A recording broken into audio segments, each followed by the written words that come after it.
muddooyinkii ugu dambeeyay dalka Itoobiya waxaa booqanayay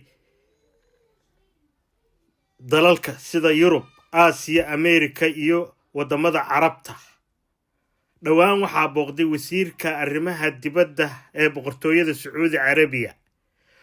toddobaadka soo socda waxaa booqan doona madaxweynaha Turkiga Rajab Tayyip Erdogan. ka siyaasadda odoroso ayaa falanqeynayo cabsi weyn oo laga qabo dagaal ka dhex qarxo